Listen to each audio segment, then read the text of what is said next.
Compulsory ಸಾರಿಗೆ ಮಿತ್ರ download ಮಾಡ್ಕೋಬೇಕು. ಇನ್ಮೇಲೆ ಲಾಗಿನ್ ಲಾಗೌಟು ಇದರಲ್ಲೇ ಆಗಬೇಕು. ಎಲ್ಲ ಎಂಪ್ಲಾಯೀಸನ್ನು ವಿತ್ ADM ಇಂದ ಹಿಡಿದು ಸೆಕ್ಯೂರಿಟಿ ಮೆಕ್ಯಾನಿಕ್ಸ್ ಎಲ್ಲರೂ ಸೇರಿಸಿ ಹೇಳ್ತಿರೋದು.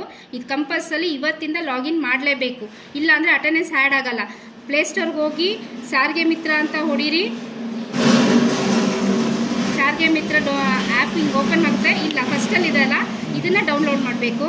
ಇನ್ಸ್ಟಾಲ್ ಕೊಡಿ, ಈ ಥರ ಬರುತ್ತೆ. ಓಪನ್ ಕೊಡಿ. ಇಲ್ಲಿ ನಿಮ್ಮ PF ನಂಬರ್ ಹಾಕಬೇಕು.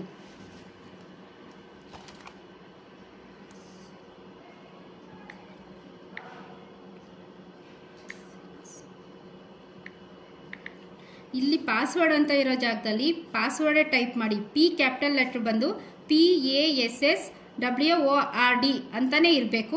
ಆಮೇಲೆ ಬೇಕಾದ್ರೆ ನೀವು ಲಾಗಿನ್ ಆದಮೇಲೆ ಚೇಂಜ್ ಮಾಡ್ಕೋಬೋದು. PASSWORD ಲಾಗಿನ್ ಕೊಡಿ.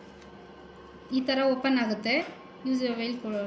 ಇಲ್ಲಿ ಚೆಕ್-ಇನ್ ಕೊಟ್ಟರೆ ಇಲ್ಲಿ ಬರುತ್ತೆ ಅಟೆಂಡೆನ್ಸ್ ಮಾರ್ಕ್ ಸಕ್ಸಸ್ಫುಲಿ ಅಂತ. ಓಕೆ ಕೊಟ್ಟರೆ ಇದು ರನ್ ಆಗುತ್ತೆ. ನೀವು ಲಾಗಿನ್ ಆದಾಗ ರನ್ ಆಗುತ್ತೆ. ಮತ್ತು ನೀವು ಹೋಗೋವಾಗ ಅಂದರೆ 8 hours ಡ್ಯೂಟಿ ಆದಮೇಲೆ ಹೋಗೋವಾಗ ಲಾಗೌಟ್ ಕೊಡಿ. ಅದ್ರ ಮೇಲೆ ಕ್ಲಿಕ್ ಮಾಡಿದ್ರೆ ಲಾಗೌಟ್ ಅಂತ ಬರುತ್ತೆ. ಅದ್ರ ಮೇಲೆ ಕೊಟ್ಟಾಗ ಅದು ಸ್ಟಾಪ್ ಆಗುತ್ತೆ. ಈ ಥರ ಬಂದಾಗ ಹಿಂಗೆ ಸ್ಟಾಪ್ ಆಗುತ್ತೆ. ಸೊ ನೀವು ಲಾಗಿನ್ ಲಾಗೌಟು ಎಷ್ಟು ಅವರ್ ಮಾಡಿದ್ದೀರ ಅಂತ ಗೊತ್ತಾಗುತ್ತೆ. ಅದನ್ನು ಜಸ್ಟ್ ಇದನ್ನು ಲೀವ್ ಮಾತ್ರ ಅಪ್ಲೈ ಮಾಡೋಂಗಿಲ್ಲ. ಓನ್ಲಿ ಲಾಗಿನ್ ಲಾಗೌಟ್ಗೆ ಅಷ್ಟೇ ಕೊಟ್ಟಿರೋದು. ಲೀವ್ ಯಾರು ಅಪ್ಲೋಡ್ ಮಾಡಿಕೊಡ್ದು.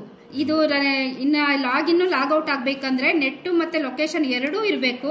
ಆಮೇಲೆ ಬೇಕಾದ್ರೆ ಆಫ್ ಮಾಡ್ಕೊಡಿ. ಲಾಗಿನ್ ಆಗಿಷ್ಟಕ್ಕೇ ಆಫ್ ಮಾಡಿ ಬೇಕಾರೆ. ಮತ್ತೆ ಲಾಗೌಟ್ ಆಗೋವಾಗ ಎರಡೂ ಇರಬೇಕು. ಲೊಕೇಶನ್ ಮತ್ತು ನೆಟ್ ಎರಡೂ ಆನ್ ಮಾಡಿಕೊಂಡು ಇದು ಔಟ್ ಕೊಡಿ, ಲಾಗೌಟ್ ಕೊಡಿ, ಸರಿ ಹೋಗುತ್ತೆ. ಮತ್ತು ಇನ್ನೊಂದು, ನೀವು ಎಲ್ಲ ಬೇರೆ ಕಡೆ ಎಲ್ಲ ಇದ್ದರೆ ಲಾಗೌಟ್ ಕೊಡಲ್ಲ ಇದು, ಮತ್ತು ಲಾಗಿನ್ ಕೊಡಲ್ಲ. 100 meters ಒಳಗಡೆನೆ ಲಾಗಿನ್ ಲಾಗೌಟು ತೋರಿಸುತ್ತೆ ಅಷ್ಟೇ. ಇದು ನೀವು ಬೇರೆ ಕಡೆ ಎಲ್ಲ ನಿಂತ್ಕೊಂಡು ಲಾಗೌಟ್ ಕೊಟ್ಟರೆ ಆಗಲ್ಲ. ಇದು ಇಲ್ಲಿಗೆ ಬಂದು ಮಾಡಬೇಕು.